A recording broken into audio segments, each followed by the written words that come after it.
welcome back to It's Not Rocket Science, 5 Questions Over Coffee. I have my coffee mug in front of me, which has got coffee in it. I need that coffee right at the moment. And I'm here with Courtney. Sean is neurodiverse. He is really trying to help drive the inclusivity and options for people who have got neurodiversity. Sean, I'm really grateful to have you on the podcast. I love the fact that you're empowering neurodiversity and unlocking potential. So welcome to It's Not Rocket Science, 5 Questions Over Coffee. Amazing. Thank you very much for having me. It's a pleasure to be here.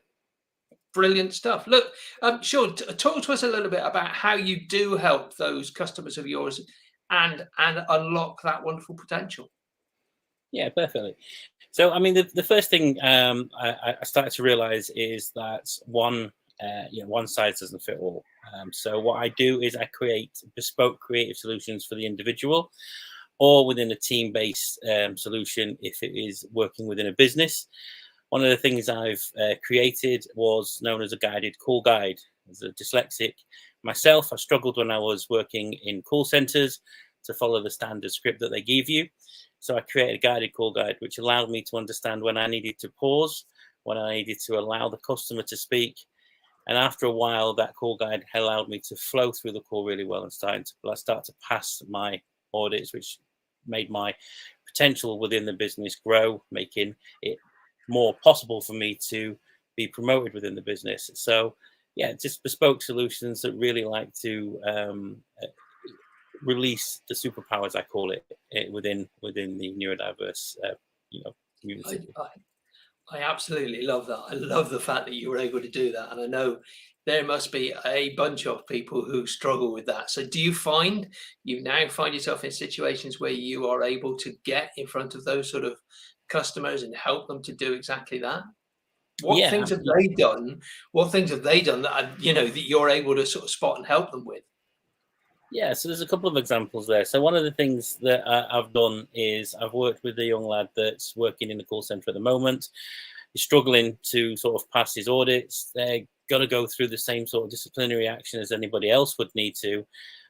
Reached out, had a look at his call guide, and by making the call guide more of a structure, so it's a more of a flow guide, if you will, in order to follow it, made it easier for him to understand what he was doing. There was a section that is just literally introduction, and there's also, it takes it all the way through to the end of the call.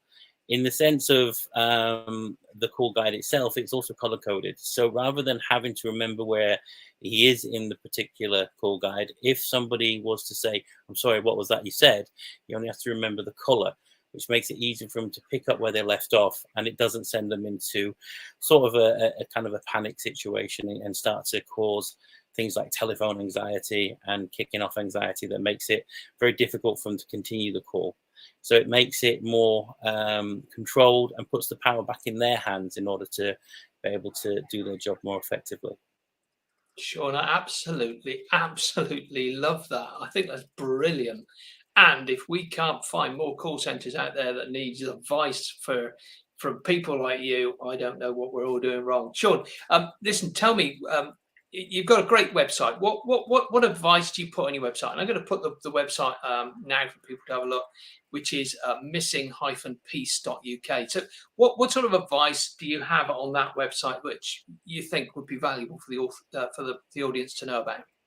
I think the thing that to take from the website is a bit of more of a journey. So it introduces what it is that I do. And the idea is to increase self-esteem. The idea is to take that self-doubt and stick it in a box and put it away. As a neurodiverse person myself, I'm literally sort of wired to think outside the box. And that is exactly what my website's promoting. I've been in many corporate meetings with many managers who've said, look, we need some solutions and we need you to think outside the box. The neurodiverse community do that without even thinking. That is exactly what they're wired to do.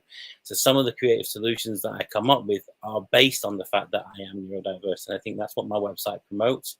There's some great information on how to get in contact with me so we can have a chat. And I think it's a nice, simple, to the point, straightforward, structured website for you to have a look at and see what it is that I do, how I promote my business, and what is on offer should you need my help. Brilliant stuff. Brilliant. Sean, you've given us a sort of a short history there of your own journey, but there must be other courses or books or other things that you would like us to be able to know about it in order to help explain both neurodiversity and your own journey. So what would you advise for people to sort of understand or read or get to know better?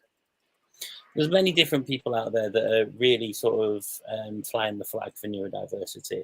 Some of the people that are on sort of LinkedIn and Facebook include Ellie Middleton. She has amazing little unmasked. So, it's called Unmasked, and they send you a little leaflet out where you can read about what it is that she does, a little PDF. A book that helped my colleague who's ADHD was a book from Leanne Mescal called ADHD A to Z. What an amazing book that was. I got that on Audible just purely because of how my dyslexia works sometimes. One of the things I would research are dyslexic fonts. Some people don't realize that there is an open dyslexia font, which is easier for people like myself to read because the letters are weighted at the bottom and they're slightly moved apart. That's not the only font that will help you with dyslexia. Obviously, there's Comic Sans as well. All these fonts are available, but never really used. And sometimes it can make the difference between having to take somebody to one side and explain what it is that you want them to do when you're giving out a form at work, or literally giving them the update or the sheet that you want them to understand and allowing them to just pick it up and ask the same questions anybody else would.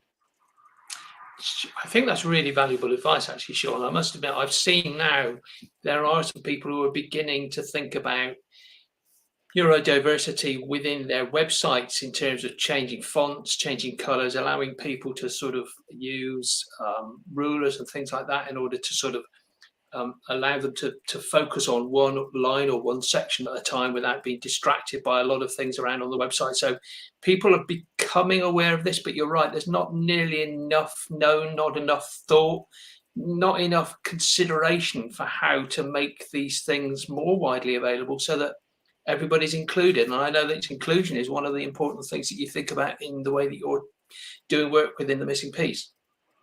Absolutely, yeah. Inclusion is key. I mean, that's the thing that Missing Piece is setting up to change. I want the inclusion to be the main message. We're going into businesses and starting to do keynote speeches is something I'm bringing Missing Piece into. So I'm hoping to go into as many businesses as I can and do some talks on neurodiversity and inclusiveness, because once it starts at the top and works its way down, it doesn't become such an awkward subject. It's nice and simple to kind of teach the team leaders and teach the team and understand that, okay, you may have somebody in the industry that you're working with that may be neurodiverse. It just means that they do things a little simpler. Example would be maybe start 15 minutes early to avoid any social anxiety, finish 15 minutes early to avoid the same thing. Give them a set place to sit in order to allow them to have that structure in place, and that sort of works really, really well for them. But unfortunately, sometimes that's missed when you have call centres that hot seat. Brilliant stuff, Sean. Look, I've spent the last few minutes asking you questions, and you're probably wondering when I'm going to get to the important one that I haven't asked. So I'm now going to give you that opportunity to tell me the question that I should have asked you, and then obviously you get the pleasure of answering the question that I should have asked you. So what's that important question that I should have asked that I haven't yet?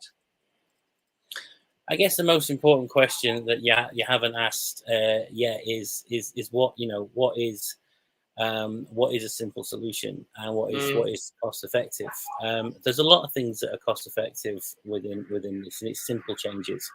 What Missing Piece is trying to promote is that businesses don't have to break the budget in order to make sure that they're being inclusive. The chances are they're already doing it. It just needs tweaking.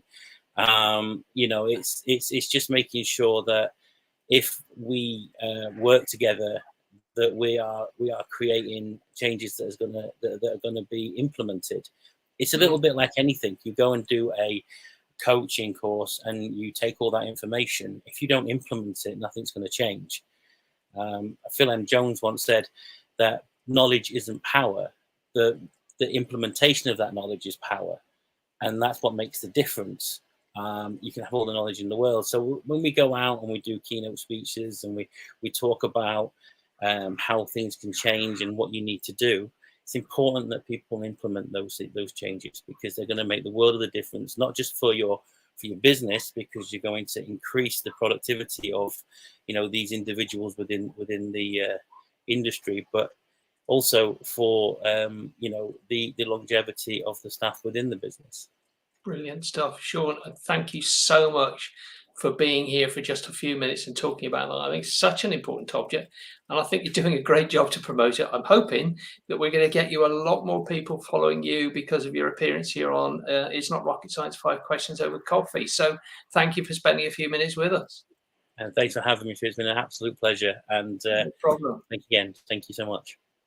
Look, everybody, I'd just like you to subscribe to our newsletter, because that's how we can get to tell you about some of the great guests that we've got coming up on this podcast. So go on to the link that you can see on the bottom of the stage. That's link.thecompleteapproach.co.uk/newsletter. And of course, like and subscribe to the podcast and tell all your friends about how you get to hear about great people. I know I have lots of comments from people about some of the great guests we've had, like Sean, who are bringing you really interesting comments and discussion points that business owners need to know about today. So get onto the website, link.thecompleteapproach.co.uk/newsletter. Subscribe to the newsletter. You'll get an email from me about once a week, just telling you who's coming up, what they're going to be talking about, and you can get on and help to promote their businesses and connect with them on LinkedIn. Sean, thank you so much for being with us. Really appreciate you spending a few minutes. I know you've got a great topic to talk about here, so let's hope that we hear more businesses who are listening to what you've got to say about it. Amazing. Thank you so much. No problem.